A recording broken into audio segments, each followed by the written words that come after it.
इसी मामले को लेकर संवाददाता ने दिल्ली बीजेपी के पूर्व प्रदेश अध्यक्ष और वर्तमान सांसद मनोज तिवारी से भी खास बातचीत की।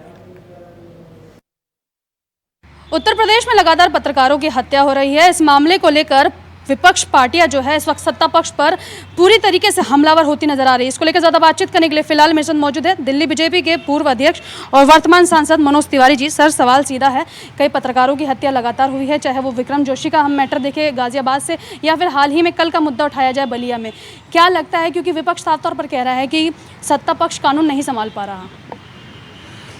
देखिए, उत्तर प्रदेश लंबे समय से अपराध के चंगुल में रहा है और वर्तमान की योगी सरकार आने के बाद हमारी सरकार ने बहुत मजबूती से अपराधियों पे नकेल कसी है। लेकिन हम भी इन सारी घटनाओं से चिंतित हैं और सरकार स्तर पे इसका संज्ञान लिया जा रहा है। इतना निश्चित है कि अब धीरे धीरे अपराधियों के हौसले पस्त हो रहे हैं और ऐसा कार्य करने वाला कोई बच नहीं पाएगा। ये भी हमारे उत्तर प्रदेश सरकार का एक शपथ है। कहा जाता है उत्तर प्रदेश में जीरो टॉलरेंस की नीति आई है तो कुछ बदलाव नजर आएगा, लेकिन हाल ही में कोरोना के आंकड़े भी ये बताते हैं कि किस तरीके से महिलाओं के साथ कोरोना के समय में यौन शोषण के भी मामले बढ़े हैं। मायावती जी कह रही है कि पत्रकारों की जिस तरीके से हत्या हो रही है, चौथे स्तंभ की सीधे तौर पर धज्जियां उड़ाई जा रही है। और वहीं अगर हम देखें तो प्रियंका गांधी वाड्रा भी ट्वीट कर रही है, उनका भी यही कहना है कि उत्तर प्रदेश में पत्रकारों के लिए सुरक्षा नहीं है। देखिए, इन लोगों के लिए ये मुद्दे राजनीतिक हैं, लेकिन भारतीय जनता पार्टी के लिए ये मुद्दे बहुत गंभीर हैं।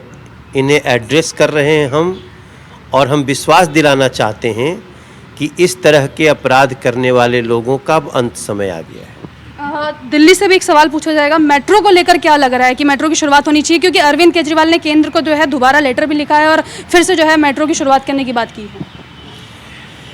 अरविंद केजरीवाल ने मेट्रो में जो स्टेट का हिस्सा होता है उसको रिलीज करने में इतना लेट किया कि उसके कारण दिल्ली को लगभग 25,000 करोड़ का नुकसान हुआ है।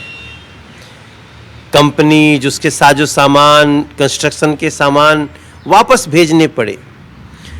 अब वापस भाई केंद्र सरकार को तो करना ही है। हम तो ये लोग दिल्ली में सरकार बनाए हैं दिल्ली की जनता को परेशान करने के लिए, और हम विपक्ष में रहते हुए भी हम केंद्र को लगातार यही कह रहे हैं कि अरविंद केजरीवाल के भरोसे न तो कोरोना संकट को छोड़ा जा सकता था, न तो हम आगे आने वाली दिल्ली के इंफ्रास्ट्रक्चर के विकास को छोड़ सकते हैं।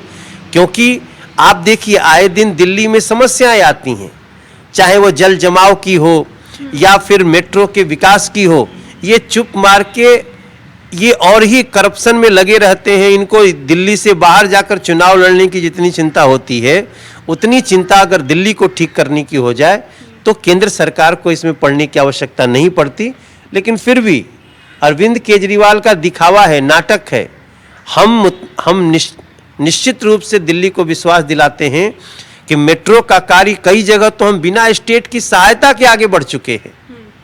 तो ये मोदी सरकार है, दिल्ली को देश की राजधानी है दिल्ली, इसे सर्वश्रेष्ठ बनाना हमारा भी कर्तव्य है। भले ही जनता ने आम आदमी पार्टी को बिठाया है, लेकिन अब दिल्ली की जनता। लेकिन मनोज जी क्या कहेंगे, क्योंकि अब तो उत्तर प्रदेश का रुख कर लिया है, संजय सिंह पहुंच चुके हैं, तैयारी चुनाव की जो है उत्तर प्रदेश में भी करने की है, उत्तराखंड की अनाउंसमेंट भी हो गई है। लेकिन एक सवाल जो है मेरा दिल्ली से रिलेटेड रहेगा कि दिल्ली में राशन बांटा गया केंद्र की तरफ से, लेकिन अभी तक वो राशन जो है शायद बटा नहीं। आम आदमी पार्टी को जिस तरीके से कहा गया कि पूरी तरीके से जो है राशन का वितरण किया जाए। राशन बांटने का काम स्टेट का है, राशन देने का काम केंद्र का है। तो डिस्ट्रीब्यूशन ही नहीं फेल है। आप सोचिए, यही दिल्ली है ना जहां डोर स्टेप डिलीवरी के बड़े ऐड दिए जाते थे। आज आप राशन डोर स्टेप डिलीवरी नहीं दे सकते। मैं समझता हूं दिल्ली की जनता समझ चुकी है, और अब दिल्ली में ही एक उनका बचा खुचा था थोड़ा, वो भी समाप्त हो चुका है। आप विश्वास रखिए कि अरविंद केजरीवाल के सारे पर्दाफाश हो चुके हैं, और ये लोग विकास में, इंफ्रास्ट्रक्चर के डेवलपमेंट में या दिल्ली के डेवलपमेंट में इनका इंटरेस्ट ही नहीं है। लेकिन हम अपना कर्तव्य करेंगे और उन सारी सुविधाओं को दिल्ली को देंगे जो दिल्ली को दरकार। एक आखिरी सवाल का जवाब दे जाइए, सुशांत सिंह राजपूत क्योंकि देखा जाए तो बॉलीवुड के बड़े स्टार से बिहार से भी आते थे, क्या कहेंगे, न्याय मिलने की जो है अभी भी देरी है? नहीं, सुशांत सिंह राजपूत को तो न्याय मिलने की प्रक्रिया शुरू हो गई है। सीबीआई की संस्तुति बिहार के द्वारा होना और केंद्र द्वारा स्वीकार करना, सुप्रीम कोर्ट में लोग अड़ंगा लगाने गए तो भी सुप्रीम कोर्ट ने उसको जायज़ ठहराया। अब इसमें न्याय होगा, जल्दी होगा, इंतज़ार करिए। सुशांत सिंह राजपूत में दूध का दूध, पानी का पानी होगा। तो चलिए, मनोज तिवारी को आप सुन रहे हैं, साफ तौर पर कह रहे हैं कि सीबीआई की जांच लगभग शुरू हो चुकी है और देखा जाए तो बिहार के सुपुत्र को न्याय जरूर मिलेगा। कैमरा पर्सन शमशाद के साथ मैं भावना, नेशनल वॉइस, दिल्ली।